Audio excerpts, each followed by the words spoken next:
Y hablando de novedades normativas, vamos a ir hablando de lo que es el tema del programa del día de hoy, que tiene que ver con el lanzamiento de la primera cobertura de índice para el sector agropecuario, en este caso hablando con la gente de Coclimasol, justamente la que trabajó en los aspectos técnicos de este nuevo emprendimiento para mejorar lo que es el primaje en el sector agropecuario. Así es, alguien que sabe y mucho, como es Andrés Faral, sabe mucho de lo que es justamente esta cobertura que se ha lanzado al mercado. Así que Andrés nos va a estar contando cómo funciona precisamente y el alcance que tiene esta primera cobertura que va a tener la Argentina en lo que hace a seguros paramétricos. Y un tema no menor que también se refiere a lo que es el fraude, algo que está presente en lo que es el sector agropecuario, y también cómo incidiría en este tipo de coberturas y en particular la experiencia en otros países. Si bien la India es el país que más trabaja en esto, hay también experiencias más cercanas como por ejemplo Uruguay o México muy interesantes, diferentes a la de acá, pero que muestran que es un tipo de coberturas que tiene muchas perspectivas de desarrollo. La Argentina necesitaba claramente una diversificación de coberturas para este sector.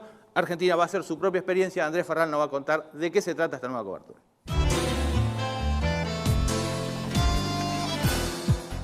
Primero, una conceptualización bastante sencilla es pensar en generar un seguro paramétrico. Uno tiene que recordar que no es un seguro tradicional. Esto es, no se paga ante la ocurrencia de un daño, en este caso en particular un daño a un productor agrícola. Hay un concepto fundamental que es el del índice, hay una variable que es la variable observable y el esquema de indemnizaciones o de pago se fija en relación a los valores que toma esta variable.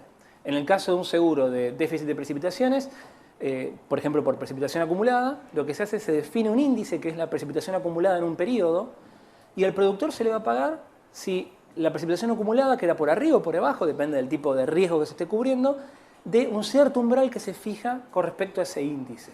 Podría pasar que uno quede por debajo o por arriba de cierto umbral con respecto al índice y el productor tenga o no tenga daño. En este caso no se chequea el daño en el campo, lo que se mira es exclusivamente el valor del índice. Lo que se aprobó hace muy pocos días es un caso muy particular de un seguro paramétrico.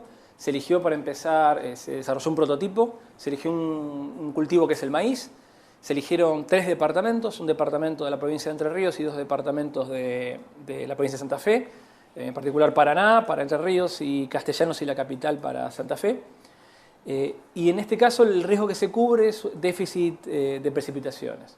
Esto es, la idea es indemnizar a los productores cuando llueve menos de lo esperado. Entonces se desarrolló, hubo en parte de nosotros de Coclimasol, fuimos los encargados de desarrollar un estudio de factibilidad para el Ministerio de Agricultura para poder evaluar la factibilidad de crear este prototipo que cubre ante un déficit de precipitaciones. Un aspecto fundamental que hubo que mirar es cuál es el grado de relación estadística en forma histórica entre los regímenes de precipitaciones, la precipitación acumulada históricamente y las rentabilidades, en este caso de maíz, en estos 3 departamentos. En base a eso se definieron algunos índices. El índice más importante es uno de precipitación acumulada y se definió un índice secundario que es cantidad de días consecutivos sin lluvia. Entonces este primer prototipo para maíz y para estos 3 departamentos cubre un déficit de precipitación basado en precipitación acumulada y en cantidad de días consecutivos sin lluvia. Con respecto a los seguros paramétricos o seguros índice, hay como 2 tipologías de información estadístico-meteorológica que son importantes. Por un lado, es vital contar con una base de datos histórica de larga data para poder evaluar la factibilidad de los productos y para poder hacer un análisis de tarifación y de primas. Eso es fundamental y eso es algo que solamente se puede hacer cuando uno tiene una serie de tiempo larga, de muchos años. Por otro lado, hay otro tipo de información que es información que uno va a generar a futuro, por ejemplo, con instalación de nuevas estaciones automáticas, que ahí uno puede, vía inversión y un poco más de infraestructura, generar una actualizada y una nueva red de estaciones automáticas para poder mejorar el funcionamiento operativo de este tipo de productos. En particular en la Argentina tenemos una buena historia de estaciones, no son demasiado grandes, no cubre densamente el territorio argentino. Argentina es un país muy grande, no tenemos una gran cantidad de estaciones, pero sí tenemos estaciones de buena calidad que tienen mediciones de 40, 50, 60, en algunos casos hasta 80 y 90 años. Por supuesto es mandatorio, es requerido que después a nivel operacional se complemente esta red existente de estaciones históricas con una mejor estructura, en particular estaciones automáticas con nuevos sistemas de control de calidad para que se pueda difundir y tenga un poco más de impacto este tipo de productos novedosos. Los fraudes todos sabemos que siempre existen y una de las principales dudas que uno tiene con estos nuevos productos es si no son más susceptibles a sufrir de fraudes. Ahí está la clave, se relaciona con la pregunta anterior, ahí está la clave de tener contar con una red muy fiable y densa de estaciones para medir, por ejemplo, lluvias, precipitaciones acumuladas. ¿Por qué?